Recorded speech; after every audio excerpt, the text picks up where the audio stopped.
Hello, everybody. It's Dave Neal, stand-up comic and host of Bachelor Nation News. I was just made aware that The Hollywood Reporter has written a hit piece on one sweet and young Gerry Turner, the first Golden Bachelor. The Golden Bachelor's not-so-golden past, secret girlfriends, a juiced-up resume, and the selling of a septuagenarian stud. The secret history of America's senior sweetheart, Gerry Turner. All right, folks, I'm going to read this article, but let me tell you right now, I'm bringing in fastballs because I think it's a lot of bullshit before the finale of the show that we're going to start smearing the good name of one Golden Bachelor, Gerry Turner. Now, look, I'm not saying he's perfect. I'm saying he's 73 years young, and not every relationship's works out that's out there, right? So I'm not going to go ahead and defend him before I play this article, but also let's not forget that there was already some damning information that came out when Nick Viall's podcast producer shared tea about the Golden Bachelor, which turned out to be either a fat nothing burger or nobody came through with the substance of this. He then had to apologize real quickly before I read the article. Have a watch.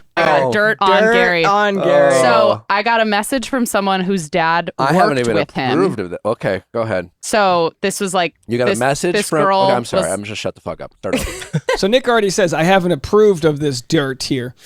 But I get so anyway they go ahead and say they have this message from somebody whose dad worked with him, and then Nick, as he does, lets his producer share this information unvetted. Dad, I believe, knew someone who worked with him or like whatever. So it's like the dads are all around the same age. And the DM said, so apparently his wife died in 2017 and he was having an affair with another woman at work before she died, then lost his job with the company because he... Look at Andrew Spencer. Oh my God. So anyway, we don't even know what the company was. We know nothing about it. Then following the sort of the fact that he was sharing this unvetted information dangerously, Nick apologizes. Basher T, I do want to speak on last week. Last week, our dear correspondent Allie was DM'd a message about a bit of a rumor.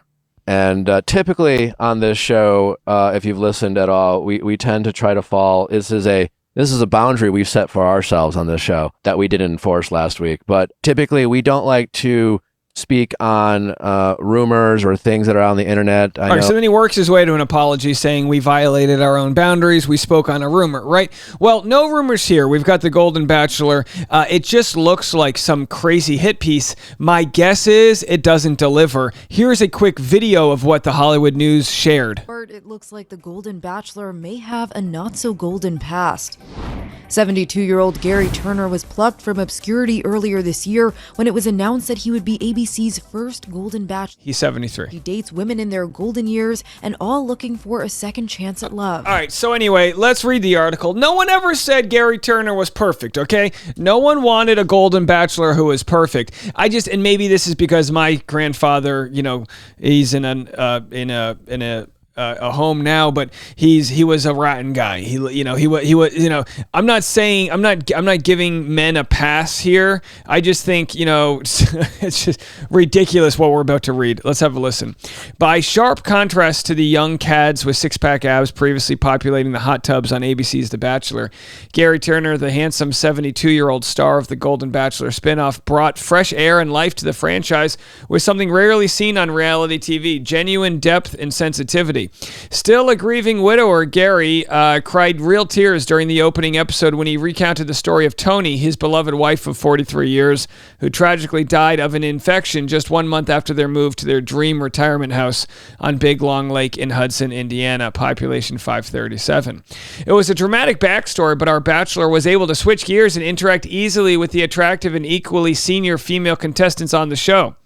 In doing so, he displayed such emotional awareness, authenticity, and willingness to listen that his whole persona seemed to have been cooked up in some perfect man lab.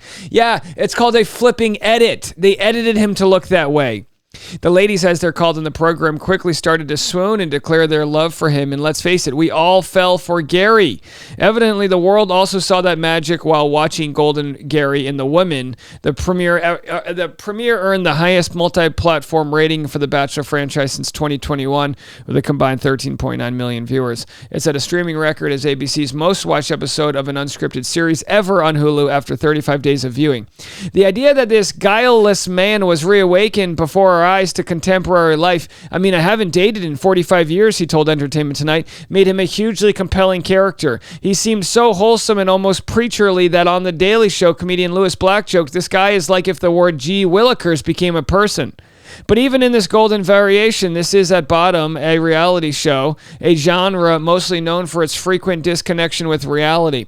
Recently, Turner appeared on Justin Long's Life is Short podcast and told the host about the elaborate screening process he was subjected to. I had to send my fingerprints, STD test, blah, blah, blah. But despite this vetting, The Hollywood Reporter has discovered several inconsistencies regarding both his work history and recent romantic entanglements that contradict the received narrative. Here's what I want to know. Was he a shitty husband or not? Because anything he did after his wife died, I'm not going to judge him for if he entered a relationship a month later. I'm not going to judge him for that, for looking for companionship after his wife passes away. No, I'm not going to do that. I'm not going to sit here and judge people for how they deal with tragedy like that. Whether they never learned about these discrepancies or ignored them to sell a buffed-up, shinier storyline, which is exactly what they did, for greater impact, producers presented an incomplete and misleading image of Turner, which The Bachelor helped perpetuate in personal remarks. Objection, Your Honor. Where's my objection book here? Objection, Your Honor. This is bullshit. This is a bullshit article. Let's continue. He's identified in chyrons throughout the show as a retired restaurateur. Again, not his problem if that's what they wanted to call him. You know what they would, if I was The Bachelor, you know what they would call me? They would call me a video engineer at Google. That's what they would call me, not a YouTuber. You know what I mean? They shine up shit. That's what the show does. Which is a fancy way to say he owns or owned a restaurant with all of its attendant fun and glamour. According to his profile on LinkedIn, Gerry last owned a restaurant in 1985 when he sold his Mr. Quick hamburger drive-in franchise in Iowa, where he'd worked his way up from high school. After that, he held various sales and management positions in the meat business, again per his LinkedIn resume, which does not list an end date for his employment. Yeah, pardon Gerry Turner if he doesn't have a dusted up and up-to-date LinkedIn. I think my LinkedIn hasn't been updated since the Reagan administration. Who the hell's on LinkedIn? That does not match up with the idea pushed on the show that he retired at the young age of 55, which would have been in 2006. Never mentioned are his years of pick-up post-retirement work, like installing hot tubs at Gannon Pools near Davenport. Objection, Your Honor! Smearing Gerry Turner! Sustained. You can't do it. He then worked as a maintenance man. By the way, what the hell is wrong if he's installing hot tubs in his post-retirement era? What the hell's wrong if he's a maintenance man? Are we shaming blue-collar workers here? I would not stand for this. He worked at a mental health center for men in the Davenport area, verified by his colleagues who spoke highly of him. All right, so even as he was working as a maintenance man, his colleagues spoke highly of him. This article, I'm telling you, it was in the latter capacity that he would come to know a woman, we'll call her Carolyn, with whom he would go on to have a nearly 3-year relationship, beginning innocently enough a month after his wife's death. Attractive in 14 years, his junior, she was a staff accountant at the mental health center. They dated for 10 months and then lived together for 1 year and 9 months. This account is drawn from interviews with Carolyn, who requested not to be named to protect her privacy. Oh, so happy that Carolyn, wants to protect her privacy here while also smearing a public Gerry. I don't know, guys. Correct me if I'm wrong here, but me thinks this is a smear job, a hit campaign, and I won't let it happen. As well as friends she confided in at the time and text messages with Gerry, among other documents. Okay, so maybe they dated. Maybe they dated after his wife died of a bacterial infection. What the fuck are we doing here, folks? Very upset.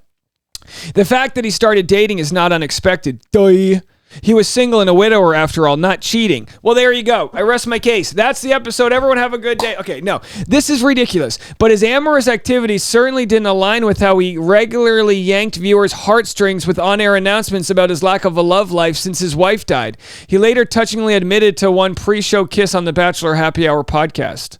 Carolyn apparently wasn't the only relationship he and the Golden Bachelor producers failed to mention. This fall, a reporter from the U.S. Sun reached out to Heather, a waitress at the Shady Nook, a bar and restaurant located on the lake in Hudson, Indiana, next door to Gerry's new lake house, so close that he'd essentially made it his bachelor clubhouse. Heather Lanning Adams, who no longer works at the Shady Nook, considered Gerry her friend. She told the reporter that in the past 6 years, he dated a couple of women. They weren't all long-term, but they weren't short-term either. He was with a couple of women for a decent amount of time, but it just didn't work out. What the hell are we reading? My guess is Gerry's going to say, yeah, I dated around, the show wanted to play up the fact that I hadn't, been in love since my wife died, and that's totally true. You know what I mean? Come on here. I've never been so mad for someone I've never met before. Carolyn, meanwhile, didn't want the years of her life as the Golden Bachelor's girlfriend to become national news fodder, but neither did she want to be the invisible woman whispered about in Davenport as the gullible gal Gerry duped and then dumped.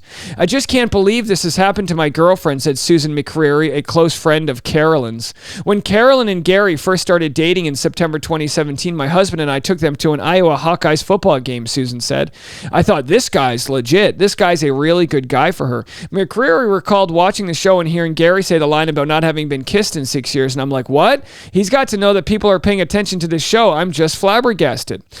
Okay, again, you know what? I'm gonna go ahead and wait to hear what Gerry has to say regarding this hasn't been kissed in 6 years line, God knows the show could have pulled that and chopped it and stuff like that. At first, Carolyn tried to laugh it off, but then The Golden Bachelor became a ratings bonanza. The show was suddenly the talk of pop culture, considered a breakthrough for its positive portrayal of sexually active seniors. Okay, so Carolyn's upset that she's the laughingstock of her local town in Davenport, Indiana, or wherever the hell they are. Is that what I'm led to believe? She's all the talk around the shuffleboard arena. It bothered Carolyn that her ex was foisting lines and moves on The Bachelorette that he had used to seduce her. Damn, I go to bed at night thinking of you and wake up in the morning thinking of you, I had texted Carolyn on September 2nd, 2017, less than 3 months after Tony's death. Again, God bless someone who has to deal with the loss of their loved one, even if their relationship was rocky, or even if they whatever. That's the mother of his children that passed away from a bacterial infection only months after retirement and all these other things, right? 3 months later, he seeks companionship with Carolyn and sends her text messages. Carolyn, so brave Carolyn, that doesn't want to be exposed here, but so brave she's willing to expose these text messages. I'm just sickened by this, to be quite honest. He would go on to say something similar to Leslie, the fitness instructor, dance squeeze of Prince, who became one of Gerry's 2 finalists. During one of their intense sessions in Costa Rica, he told her, I have to have you with my morning coffee. I have to have you when I go to bed at night. Carolyn became friends with Gerry at the mental health community in Davenport. Look, if he's good at saying lines, it means he's practiced saying lines. It's like if you're good at blowjobs, chances are you've practiced. Yeah, you know what I mean? You might not be getting kids from them, but you never know, right? Carolyn became friends with Gerry at the mental health community in Davenport, where he was beloved by coworkers and patients alike. Apparently, he was great at conflict resolution. Carolyn and the staff threw him a retirement party when he left to move to the lake with Tony. Then we get the shocking news that Tony passed away, so most everyone at the office went to the visitation in July. Then in August, I got a phone call from Gerry. I was so shocked to hear from him. On the call, Gerry said he was coming to Davenport to work on his wife's estate and asked whether Carolyn could help him with donating Tony's corporate wardrobe to Dress for Success. She was happy to help. Gerry took her to dinner after as a thank you. The idea that I'd go out with a recent widower just mortifies me, Carolyn now says. I just really didn't see it until I went back and looked at my text messages. I never realized Gerry's text had turned hot and heavy so relatively soon. Indeed, an eager and self-deprecating Gerry jokes while texting, I got lucky when you first said you would go to dinner with me 2 weeks ago. I mean, how often does an old geezer get the beautiful girl? Soon thereafter, Gerry texted, you're the right woman for me. No need to look further. Gerry persisted in asking her to move in with him at the lake house for almost a year before Carolyn would ever consider it. So my just thought here is that you could take any relationship that's ever ended and it would probably look weird how it started. It would look weird how it ended. That's just life, right? Eventually, Carolyn fell hard, driving 5 hours to spend what she remembers as blissful weekends with Gerry at his dream house in Big Long Lake. After a year of such weekends, she finally agreed to move in with him. But before she gave up her settled life in Iowa, she says Gerry promised her elderly mom that he intended eventually to marry Carolyn. She tells The Hollywood Reporter that he suggested she quit her job and get a new one near the lake house. This proved impossible since it's in the middle of nowhere, as she put it. But she did get an accounting job with a company in Fort Wayne, nearly an hour's commute each way. She arrived the last weekend of July 2018. The Hollywood Reporter has viewed mail that was sent to her at this house, and a background check listed. Okay, so the surprises started. Gerry told Carolyn that her share of the expenses would be about $1,000 a month, with Carolyn negotiated down to $850. They would go Dutch on all meals except on special occasions. She remembers him telling her at restaurants Carolyn paid her half in advance. So she's the accountant. Again, it's 2023, right? Equality. She's the accountant and he's working maintenance at the office. My guess is he's making $18 an hour and she's making $35. You know what I mean? So the idea that she would go Dutch with him, a guy who's probably retired on a fixed income, is not something I'm going to say is a bad deal. Okay. What are we even talking about here? And by the way, what I just said is the most feminist effing thing you're going to hear. I think that's totally fair to go Dutch if you're on a fixed income and you're dating someone who's got a higher paying job. I'm assuming that's the case, but they leave that part out. They share the part that she's an accountant. So what? If you're an accountant in your 50s or 60s, you're probably at the highest tier. You're probably making a couple $100,000. Even in the Midwest, 120. God forbid she negotiated her payment from $1,000 to $850. They agreed Gerry was fastidious about cleanliness. In the morning, she said Gerry insisted that Carolyn make the bed before she come upstairs for breakfast. Good God, this article sucks. But Carolyn's big, long lake idyll with Gerry was about to end. She was packed for Gerry's high school reunion set to take place in October 2019. I'm not taking you to the reunion looking like that, recalls Carolyn. Objection! Hearsay! Do I have that right? The disinvitation led to the breakup. Okay, so what we have is a scorned ex. We have somebody who wanted to come to the press because she looks stupid because he's found fame. It's a tale as old as time. This happens every year where a jilted ex comes out because they can't stand to see someone else getting success. Now, yes, it would suck to find out that you're not involved in his story because, I don't know, dating someone after a wife died might not look as good as, first love after a breakup. It doesn't mean Gerry's done anything wrong here, folks. We have to look at this objectively. Gerry told Carolyn, okay, so the disinvitation led to the breakup.